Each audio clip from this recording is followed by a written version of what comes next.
here we go with the lights again. What I did was I have 3 different variations of the lights. I have the floodlights for the rear. I've got interior lights to make it really bright. And we also have the trailer light. I got this idea off of the same guy that gave me the floodlight idea. And I'll leave that video of him installing those lights up top.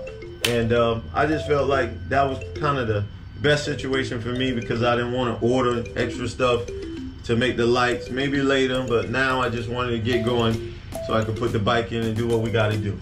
So this is what I did.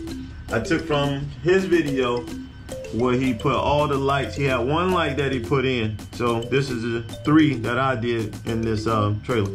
So we got the interior light, and I changed that from a regular halogen light to the LED. And when like I say, when I show it to you at night, you'll see that it's pretty bright. It's not as bright as the other ones, but it does well. From that point, on this side, this is my interior lights just above. I think I showed you guys this earlier, but this is what it looks like, obviously with it not illuminated. On this end down here, you have a toggle switch. So once you turn the lights on, you can turn one section off or whatever the case may be. But I like this idea. This was also in that same video. And like I said, it's 12 inches. I don't know how many LEDs, but they are really bright in combination when I turn them on. I did not take the protective film off because of, you know, it is what it is. It'll fall off later and it'll be protected until they decide to fall off. So this is what they look like when they're turned on, and I have 3 of them. You got the one in the middle, the one down to the rear, and you also have one in the front. And they are very bright. They do a pretty good job. If I need to work inside the trailer, I'm pretty sure they would do. Now, turn that light back off, and we'll leave on the trailer light so we can get a little bit of light.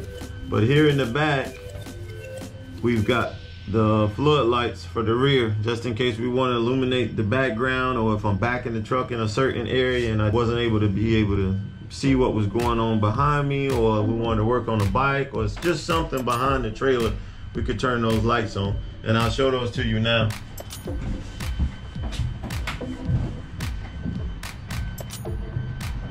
And these are, I have 2 of them. I got one on this side, one on the side, obviously.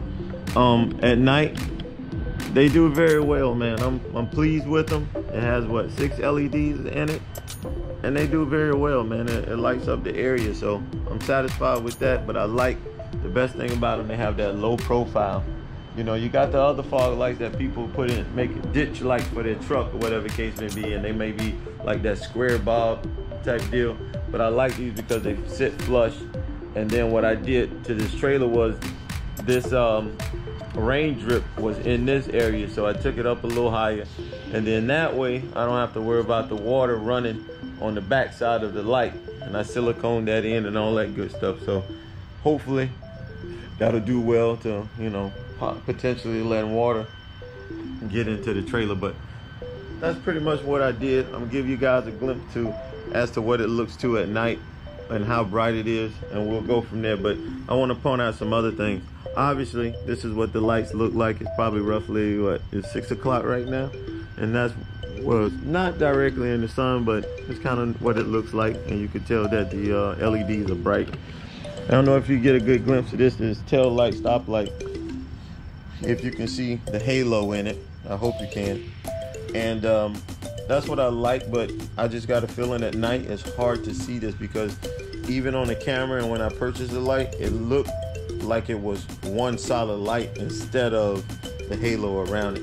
And then the flasher is in the middle.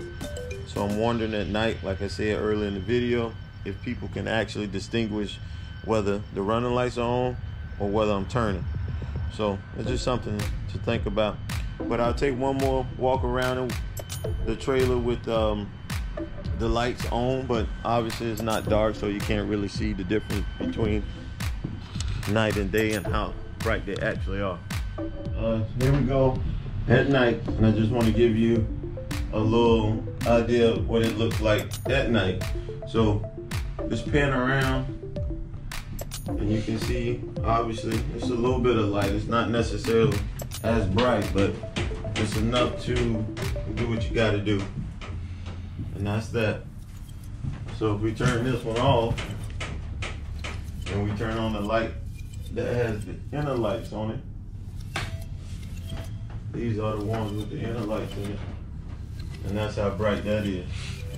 And like I said before, we turn the lights off in the middle, and that's still pretty bright. I think maybe, let's see what one looks like, probably equivalent to just trailer light. It's even brighter than the trailer light in a certain area. So here we go. Lastly, remember we got 3 lights. We've got 3 lights, so these are the interior lights, and then with combination of the trailer light, that's that. Now we'll go out back.